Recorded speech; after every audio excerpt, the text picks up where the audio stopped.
Hermanos, hermanas, amigos, amigas que nos acompañan en esta tarde. Muchas gracias a la iglesia ahí en Conchalí por la invitación. Ahora esperando el libro de Habacuc, así que vamos a seguir allí. Les voy a invitar a leer y también voy a compartir pantalla. Si ahí me dan el poder para compartir la pantalla, unas pequeñas imágenes. Libro de Habacuc, el capítulo 2. Habacuc, el capítulo 2, versículo 1, dice: sobre mi guarda estaré, y sobre la fortaleza firmaré el pie, y velaré para ver lo que se me dirá, y qué he de responder tocante a mi queja. Y Jehová me respondió y dijo: escribe la visión y declárala en tablas para que corra el que leyere en ella. Aunque la visión tardará aún por un tiempo, más se apresura hacia el fin, y no mentirá. Aunque tardare, espéralo, porque sin duda vendrá, no tardará. He aquí que aquel cuya alma no es recta se enorgullece, mas el justo por su fe vivirá. Ese es un texto muy conocido, mas el justo por su fe vivirá. Está en Habacuc, capítulo 2, versículo 4. Y también el que es dado al vino es traicionero, hombre soberbio que no permanecerá. Ensanchó como el Seol su alma, y es como la muerte, que no se saciará. Antes reunió para sí todas las gentes y juntó para sí todos los pueblos. Verso 6. No han de levantar todos estos refrán sobre él y sarcasmos contra él. Dirán: ay del que multiplicó lo que no era suyo. ¿Hasta cuándo había de acumular sobre sí prenda tras prenda? ¿No se levantarán de repente tus deudores y se despertarán los que te harán temblar, y serás despojo para ellos? Por cuanto tú has despojado a muchas naciones, todos los otros pueblos te despojarán a causa de la sangre de los hombres y de los robos de la tierra, de las ciudades y de todos los que habitan en ellas. Ay del que codicia injusta ganancia para su casa, para poner en alto su nido, para escaparse del poder del mal. Tomaste consejo vergonzoso para tu casa, asolaste muchos pueblos y has pecado contra tu vida, porque la piedra clamará desde el muro y la tabla del enmaderado le responderá. Ay del que edifica la ciudad con sangre y del que funda una ciudad con iniquidad. ¿No es esto de Jehová de los ejércitos?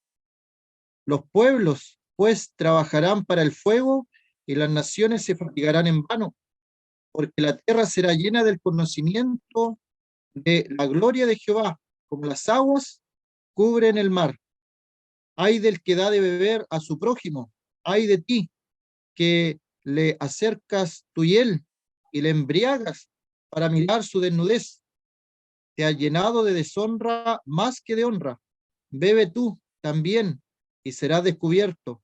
El cáliz de la mano derecha de Jehová vendrá hasta ti, y vómito de afrenta sobre tu gloria, porque la rapiña del Líbano caerá sobre ti, y la destrucción de las fieras te quebrantará a causa de la sangre de los hombres y del robo de la tierra, de las ciudades y de todos los que en ellas habitan.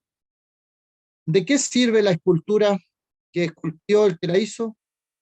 La estatua de fundición que enseña mentira, para que haciendo imágenes mudas confíe el hacedor en su obra. Ay del que dice al palo, despiértate, y a la piedra muda, levántate. ¿Podrá él enseñar? He aquí está cubierto de oro y plata, y no hay espíritu dentro de él. Mas Jehová está en su santo templo, calle delante de él toda la tierra. Hemos dado lectura allí al capítulo 2 del libro de Habacuc. Este capítulo se divide en dos porciones, la primera del versículo 1 al versículo 5 y la segunda del 6 al 20, donde nos presenta 5 ayes. Los 5 ayes de Habacuc son los pecados que el pueblo de Israel estaba cometiendo, y por sus pecados ellos iban a ser juzgados. Y lo repetimos para los hermanos que no estuvieron en las otras porciones. El pecado del pueblo de Israel era grave, pero Dios iba a utilizar a un pueblo más malvado que ellos para hacer justicia.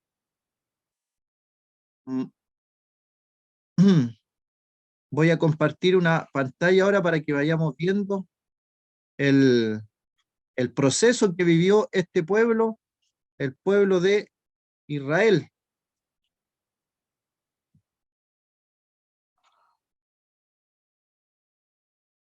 El profeta Habacuc, que su significado en el idioma hebreo puede significar abrazo o abrazo ardiente. Un abrazo como podría ser, esa es la traducción literal. Y el versículo, capítulo 2, verso 4, donde quedamos la vez pasada, se puede estar refiriendo a este rey, al rey Nabucodonosor, porque Habacuc está hablando a Dios, preguntándole a Dios, y le está diciendo, ¿acaso no estás tú, Dios, toda la maldad que estamos viendo a nuestro alrededor, la violencia, el pecado, las peleas continuas? ¿Acaso tú no estás viendo todo esto? Y Dios le responde, sí lo estoy viendo y lo voy a castigar. Entonces, Habacuc se sorprende cuando luego se le dice cómo lo va a castigar. Cuando le dice, yo voy a traer a un pueblo, voy a traer a los caldeos, y ellos van a ser los encargados de castigar al pueblo de Israel. Y eso es lo que no entiende Habacuc. ¿Cómo es posible que un Dios santo, un Dios limpio de ojos para ver el mal, va a castigar la maldad de su pueblo con un pueblo más terrible y más malvado que él, el pueblo de los caldeos, el pueblo de los babilónicos, que según la estatua que vio en un sueño Nabucodonosor, es el imperio más grande que ha existido en toda la tierra, porque según la estatua de Nabucodonosor que él vio en un sueño, él representaba la cabeza de oro. Para Dios, Nabucodonosor representa la cabeza de oro, el imperio más grande, más que todos los imperios que nosotros hemos conocido a lo largo de la historia, es el pueblo babilónico en la cabeza de oro. Y por lo tanto se puede deducir que este texto se refiere a este rey. He aquí aquel cuya alma no es recta, se enorgullece, es orgullosa. Y recordemos qué pasa con los orgullosos. El orgullo, hermano, hermana, el orgullo es un pecado. Hay que tener cuidado porque a veces, sin darnos cuenta nosotros, somos orgullosos. Así que, ojo con eso. A veces solapadamente el enemigo nos ataca para sacar de nosotros este pecado, que es el orgullo. Pero ¿qué hace Dios con los orgullosos? Al orgulloso Dios lo humilla. Y al humilde hace todo lo contrario. Al humilde Dios lo exalta. Así que Nabucodonosor era un hombre que estaba en orgullo. Él estaba avanzando en las grandes batallas, estaba derrotando al imperio asirio y quería ir por más. Y dentro de las tierras que él quería conquistar estaba el pueblo de Israel. Geográficamente, Israel se encuentra en lo que se llama la media luna fértil.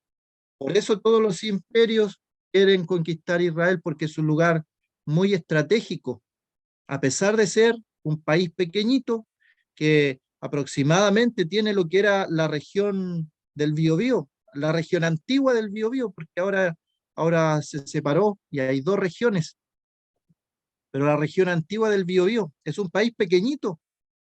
Sin embargo, allí Dios puso a su pueblo escogido, al pueblo de Israel. Y todos los imperios querían atacarlo.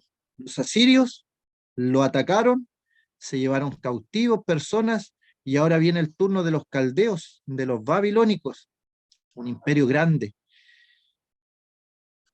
Y este texto, aquel cuya alma no es recta, se enorgullece. Y luego viene el famoso texto, mas el justo por la fe, por su fe, vivirá. ¿Cuál es el contexto? Porque nosotros lo conocemos por Pablo. Pablo lo mencionó 3 veces, por lo menos, casi textual, este texto. En tiempos posteriores lo ocupó el reformador Martín Lutero. Este fue el texto, pero él no lo sacó de Habacuc. Lutero lo vio en el libro de Romanos, capítulo 1, verso 17. Ahí lo vio Martín Lutero, y este texto le impactó bastante, porque Lutero vivía, ¿no?, en un tiempo donde se hacían obras para salvación y varias cosas más que vamos a ver. Pero de aquí sale ese texto. Pero el contexto, el contexto tiene que ver con que si hay problemas a nuestro alrededor, como los hubo en la época de Habacuc, al ver nuestro alrededor la degradación de la sociedad, que por lo menos, como se decía en oración, nos identifica bastante en este tiempo, en nuestro país. No es el mismo país que conocimos hace 10 años atrás, no es el mismo país. Han cambiado muchas cosas y la pandemia aceleró otros cambios más. Así que no es el mismo país, está totalmente cambiado en todas las áreas. Y al ver esto a nuestro alrededor, la degradación, la desesperanza, la violencia, todo lo malo, etcétera, y podemos poner muchos etcétera. Cada uno de nosotros tiene sus etcéteras que puede agregar. Entonces nosotros debemos vivir por fe. Y en el contexto que se escribió el texto significa enfocar la mirada en el Señor, pensar que Él es justo, a pesar de todo lo que podamos ver, de toda la degradación que está pasando en nuestra sociedad, no solamente en nuestro país, también en otros países. Pero ver todo eso, entonces nosotros elegimos a conciencia, no estamos negando la realidad mala, no lo estamos negando, pero decidimos nosotros, en vez de enfocarnos en lo malo, de enfocarnos en la desesperanza, nosotros a conciencia y por fe decidimos enfocarnos en Dios, en que Dios es justo, en que Dios es fiel, en que Dios es el Señor y soberano de todo, y que Él gobierna y Él es fiel a los suyos, y que Él gobierna y reina. En ningún momento Dios ha dejado el trono, Él es soberano. Cualquier cosa, lo más malo que pueda pasar, a veces nos cuesta entender esto, lo más malo que nos toque pasar es porque Dios lo ha permitido en su soberana voluntad. Hay un propósito. Dios no hace nada sin un propósito. Pensemos en el caso de Job, para irnos a un caso extremo. A Job se le murieron todos sus hijos, perdió toda su riqueza, todas sus ganancias, todo, todo, todo. Y más encima luego le sale una enfermedad maligna en la piel, y él se rascaba con tiestos. Un hombre siendo tan rico, tan poderoso, y estando luego desventurado, rascándose con un tiesto su piel, su cuerpo. Y él reconoce que todo tiene un propósito, y Dios no hace nada sin despropósito, Él lo hizo todo. Así que Habacuc llega a este mismo convencimiento. A pesar de todo, Dios, lo que está pasando, la degradación, la desesperanza, lo malo, la violencia que Él está viendo, nosotros como creyentes tenemos que elegir vivir por fe. Y ese es el contexto del texto. Ahora, como mencioné a Martín Lutero, algunos dicen que sacó su texto de contexto respecto a Habacuc, pero Lutero estaba pensando en el libro de Romanos, que lo ocupa también Pablo. Cuando se convierte el apóstol Pablo, Saulo de Tarso, que era su nombre hebreo, el nombre judío era Saulo, Saulo, el rabino Saulo, el fariseo Saulo. Ahora, como él le predica a los gentiles, ocupa su nombre romano, que significaba Pablo, así que es el mismo nombre.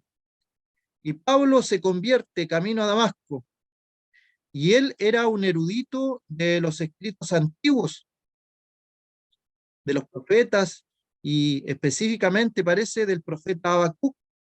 Y él en 3 oportunidades menciona este texto: mas el justo por su fe vivirá.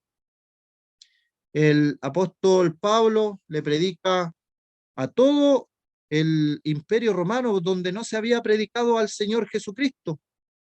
En el siglo I, la gente pensaban que era la continuación de la religión judía. Pablo llegaba a las sinagogas a predicar, pero este texto le impactó y por lo tanto él lo utiliza en el libro de Romanos y también en el libro de Gálatas. Y se utiliza también en el libro de Hebreos. Algunos piensan que Pablo escribió Hebreos, no tenemos la seguridad, así que vamos a decir que Pablo ocupó solamente 2 textos con seguridad, y el que está en Hebreos, el tercero, no tenemos la seguridad de que Pablo lo haya escrito, pero ahí también está: el justo por la fe vivirá. Y nosotros también podemos ocupar este texto en el día de hoy. ¿Por qué es uno de los más importantes? El escritor a los romanos, Pablo, el escritor a los Gálatas también, y Hebreos 10:38 nos hablan de este texto: el justo por su fe vivirá. Es sacado de este profeta.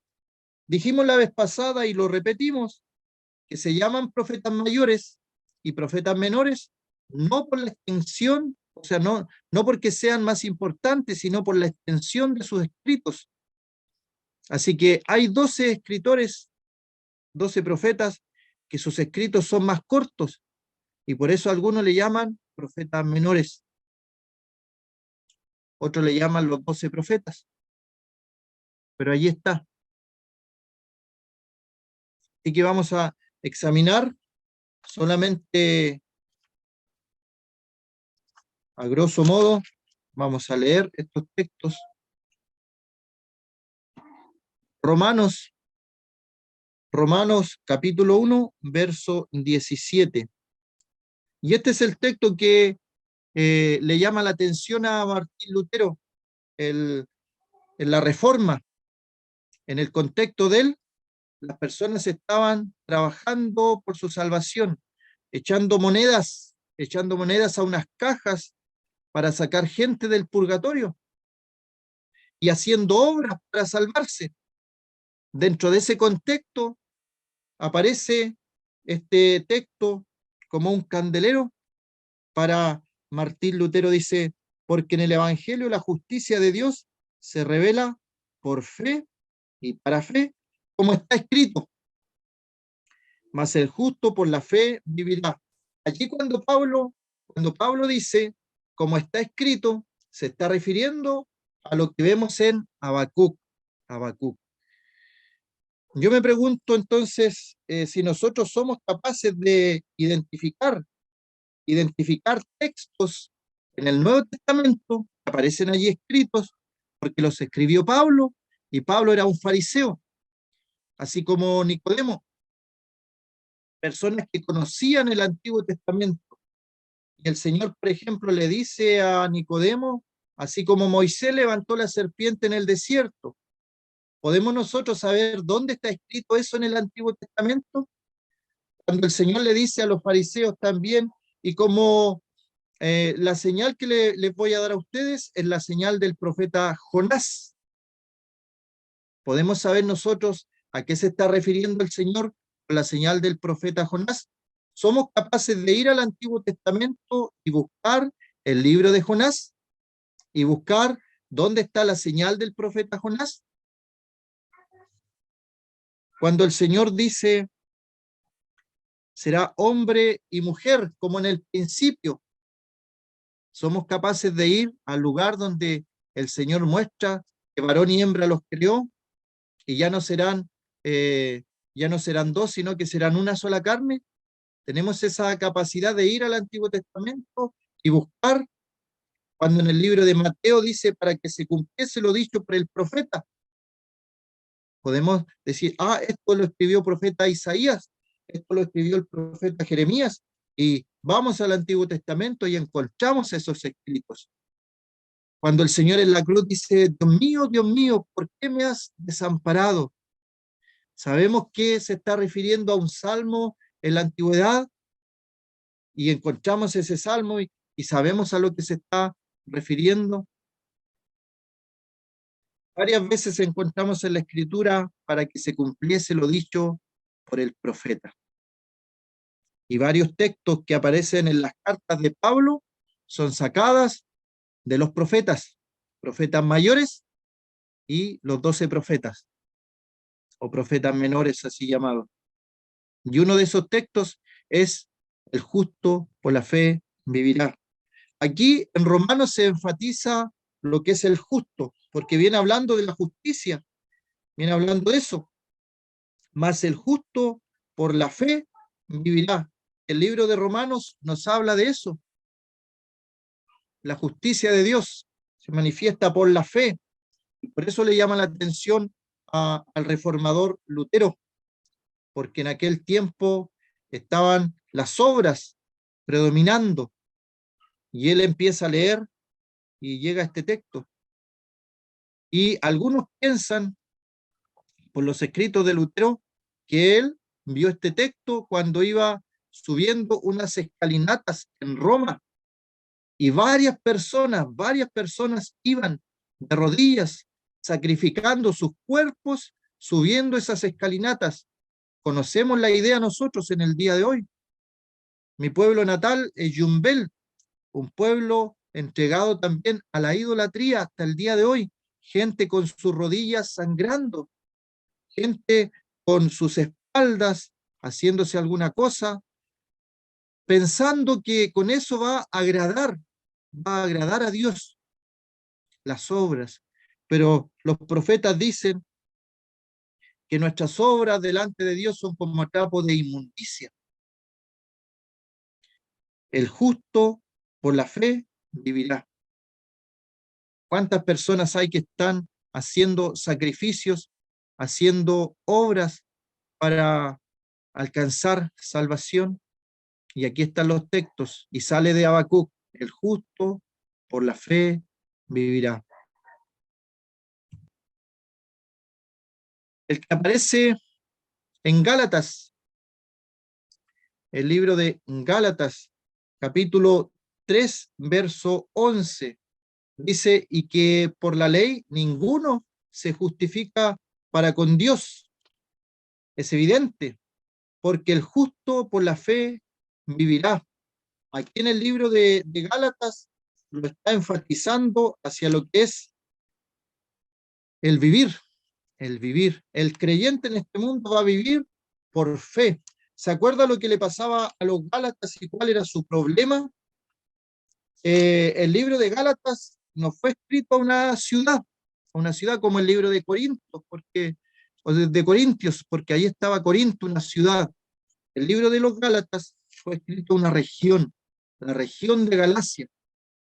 Así que eran varias iglesias que se habían contaminado con esto. Ellos habían empezado por el espíritu, pero habían terminado por la ley. Habían comenzado con lo nuevo, con lo que el Señor venía hablando de la fe, pero habían vuelto a la ley, al judaísmo, a los preceptos, a los mandamientos. Y en el día de hoy hay religiones que son apegadas a esto, están apegadas a las tradiciones, a los mandamientos, al judaizar. Hay algunos que han caído también en eso de guardar leyes judías para nuestros días. Hay congregaciones que han caído en lo que es las danzas y dicen, ¿y cómo el pueblo de Israel danzaba? ¿Cómo el pueblo de Israel diezmaba? ¿Y cómo el pueblo de Israel? Pero es el pueblo de Israel. Hay una separación bien grande con la iglesia. La Biblia muestra esta separación. Así que los Gálatas habían caído en esto, de volver atrás. Y entonces Pablo le dice, ¿ustedes recibieron el Espíritu Santo por las obras de la ley o por el oír con fe? Y la respuesta es clara, recibieron la salvación por el oír con fe, no por las obras de la ley, no por cumplir los mandamientos judíos ni las tradiciones judíos. Y luego habla del pacto que hizo con Abraham, el padre de la fe, y muestra él entonces que Abraham, el padre de la fe, fue justificado antes de circuncidarse, antes de comenzar eso, la circuncisión, el pacto. Antes de eso ya era justificado por su creencia, por su convicción. Él vivió por fe, salió a la tierra que Dios le había dicho sin saber a dónde iba a llegar, pero salió porque fiel es el que le había dicho, sal de tu tierra y de tu parentela y vete a la tierra que yo te mostraré. Abraham, el padre de la fe, salió confiando en Dios. Eso es la fe, eso es la fe. Confiar en el que hemos creído, vivir por fe. Así que aquí en Gálatas, este texto sacado de Habacuc, capítulo 2, versículo 4, está enfatizando el hecho del vivir por fe. Mas el justo por la fe vivirá. ¿Y cuál es el tercer texto? La tercera vez aparece en el libro de Hebreos. Hebreos. El libro de los Hebreos, capítulo 10, versículo 38. ¿De qué es lo que viene hablando aquí? Viene hablando de la fe. Así que aquí el énfasis de este texto está en la fe. Incluso después que se habla este texto, más el justo vivirá por fe, y si retrocediere, no agradará a mi alma. Cuando se está hablando aquí en Hebreos de este texto, se está enfatizando en la fe. Y entendemos esto también porque damos vuelta a la página allí y encontramos el capítulo 11 del libro de los Hebreos, que lleva como título la fe, y aparecen los héroes de la fe, y por la fe Abel, y por la fe Enoc, y por la fe Noé, y por la fe Abraham, los varones de fe, los hombres de fe. Así que en este libro de Hebreos, el énfasis está en lo que es la fe. ¿Te fijas? Un mismo texto sacado del profeta Habacuc, nos ha enfatizado en lo que es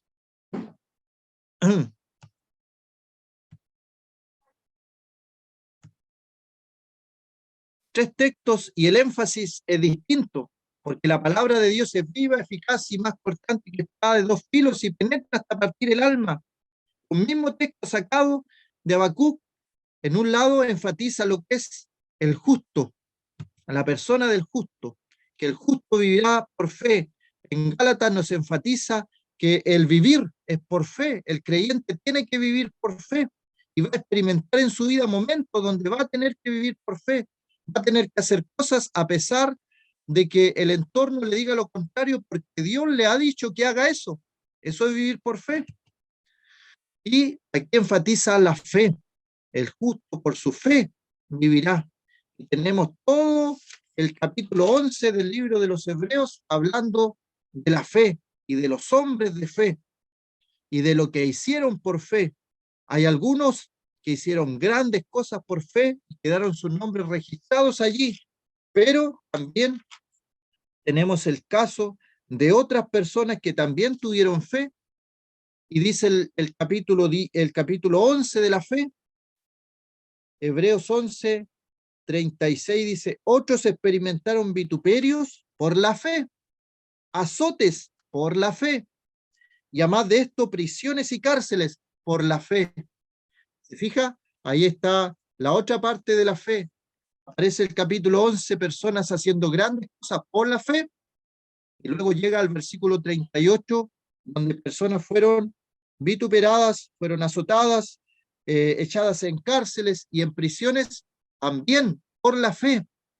Así que la fe tiene esta doble porción, que se hacen grandes cosas por fe, pero también se sufren grandes cosas por fe. Hay países comunistas como Corea del Norte o la China comunista donde está prohibido estar congregándose o con una Biblia, es terrible.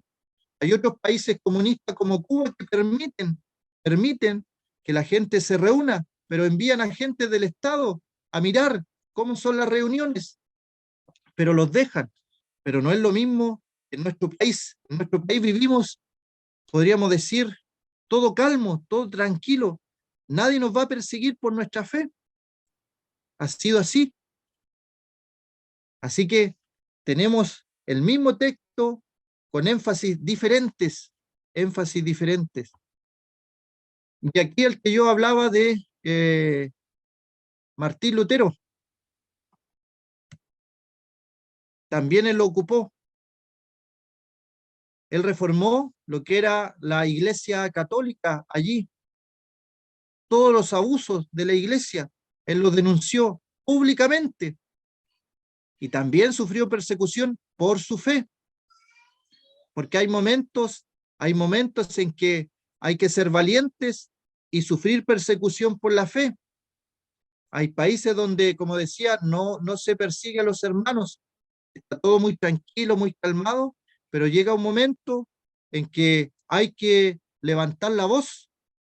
Hay momentos en que es primero obedecer a Dios antes que a las autoridades. Sabemos que Romanos nos habla de que tenemos que obedecer a las autoridades porque por Dios han sido puestas, pero hay momentos y llegan momentos y ya hemos experimentado en nuestro país, por lo menos yo lo he experimentado, que he tenido que elegir obedecer a Dios antes que las autoridades por por asuntos morales que tienen que ver con las leyes de ideología de género. No podemos quedarnos callados y decir, sí, estoy de acuerdo. No podemos, no se puede ir contra la conciencia, lo que decía Lutero. Sabemos lo que es bueno, sabemos lo que es verdad. No podemos decir lo contrario. Y luego aparece el texto allí en Habacuc, capítulo 2, versículo 5. Dice, también el que es dado al vino es traicionero, hombre soberbio, que no permanecerá.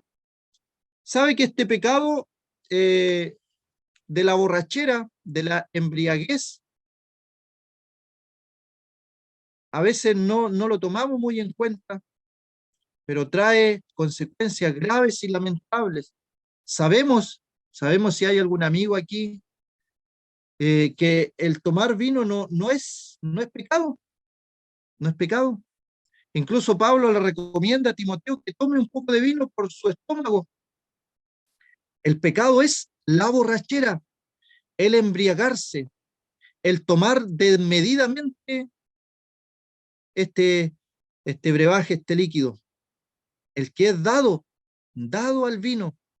Esto nos enseña Habacuc, capítulo 2, versículo 5. Trae consecuencias el ser dado al vino, el tomar desmedidamente, el embriagarse, el ser un esclavo del vino. Esa es la idea, estar encadenado, que no puedo hacer nada, no puedo consumir ni comer nada si no estoy también tomando vino. El estar en un grupo de amigos y que todo esté como apagado, si no es que no abrimos una botella de vino, si no tomamos y nos embriagamos para alegrarnos un poco. El que es dado al vino. ¿Y qué produce esto? Produce la traición. Y Dios nos advierte de esto del vino. ¿A quién le gusta? ¿A quién le gusta que lo traicionen? A ninguno.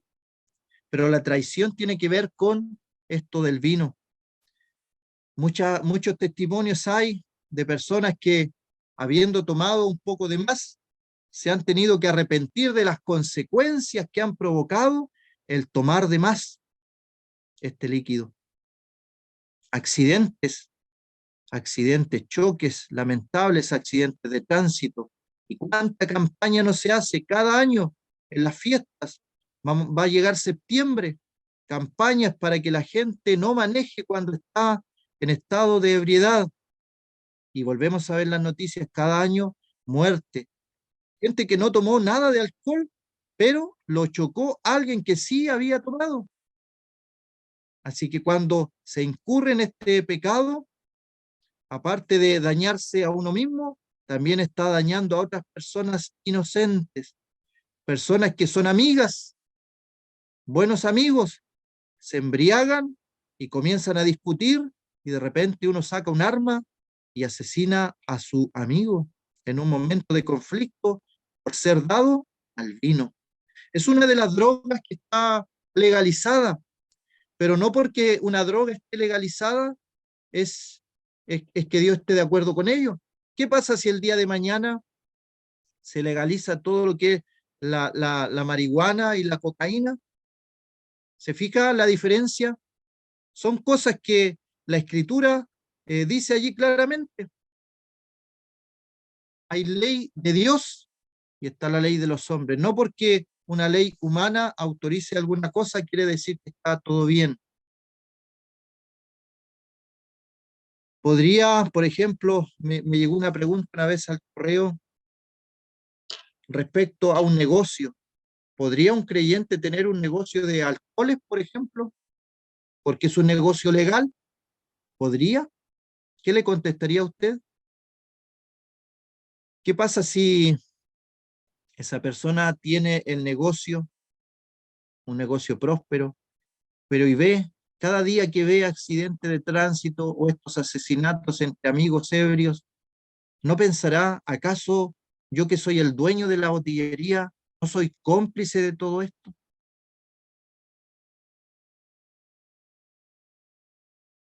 El que es dado al vino es traicionero, hombre soberbio, y luego dice el texto, ensanchó como el Seol su alma.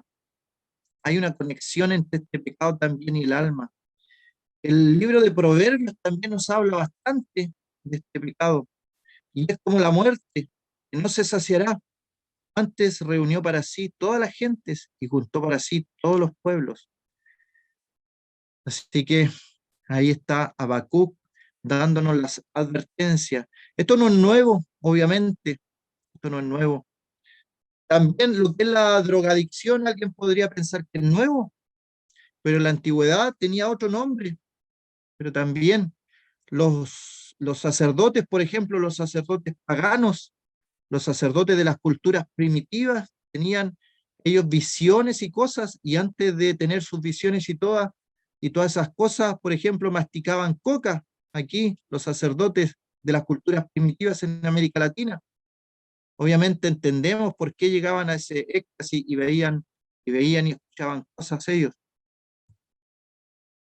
Y luego de eso entramos a lo que es los cinco ayes que aparecen en Habacuc.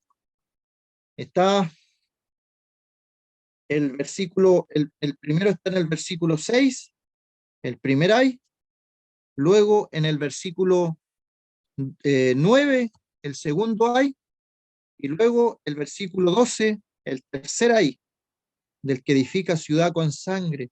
El cuarto ay está en el versículo donde dice, ay el que da de beber a su prójimo nuevamente con el asunto del alcohol. Y el versículo 19 dice, ay del que dice al palo, despiértate, ahí tiene que ver con la idolatría. Ahí están los cinco ayes de Habacuc, que los escribe. Así que la tierra en el tiempo de Habacuc no estaba llena de mucha gloria, porque aquí en el libro también se nos dice que después va a estar la gloria del Señor, como las aguas cubren el mar, pero ese tiempo todavía no ha llegado. En el tiempo de Habacuc no era diferente. La vez pasada vimos cómo el tiempo de Habacuc se parece tanto al de nosotros, donde él veía violencia, enemistad, enojo, ira por todos lados. Y él pensaba, ¿por qué Dios no interviene? ¿Por qué Dios hace algo? y entiende después que Dios va a hacer algo, pero después está juzgando a su pueblo. La tierra en el día de Habacuc no estaba llena de mucha gloria, ni tampoco lo está en el día de hoy. Los 5 ayes que vamos a ver, esto ya lo vamos a ver el día jueves, si Dios quiere, si el Señor no viene antes. Miramos estos 5 ayes y descubriremos los pecados que Dios aborrece. Y son bien actuales, bien actuales. Está el pecado de la avaricia, la codicia violenta. En el verso 6 aparece lo que es la acumulación de cosas, las deudas. Son temas que son súper actuales, por eso me llamó la atención estudiar este libro de Habacuc. El homicidio a sueldo, la sangre derramada, los violentos. Ese era, por ejemplo, un pecado que estaba aquí en Chile, no existía mucho, pero ahora ha ido creciendo. Personas que pagan para que maten a otra persona. La embriaguez, del verso 15 al 16, y la idolatría. Estos pecados son viejos pecados, pero actuales pecados también para nosotros en el día de hoy. Contaminan a las naciones en la actualidad, contaminan a nuestro país, y como decía, el país que conocemos hoy día no es el mismo país que conocimos 10 años atrás. Tantas cosas han ido cambiando y vamos a ver muchos cambios más. Prontamente vamos a ver cambios, porque el Señor lo ha permitido. Y cuando querramos quejarnos, como el caso de Habacuc, que se quejó por su sociedad, por el entorno y por lo que él estaba viviendo, recordémonos a quién va dirigida la queja. Y las preguntas van hacia Dios, porque Él es soberano y Él hace todas las cosas. Así que vamos a dejar planteado esto para el día jueves. Allí vamos a ver los 5 ayes de Habacuc. Vamos a dejar hasta ahí, hermanos. Que el Señor bendiga su palabra en el día de hoy.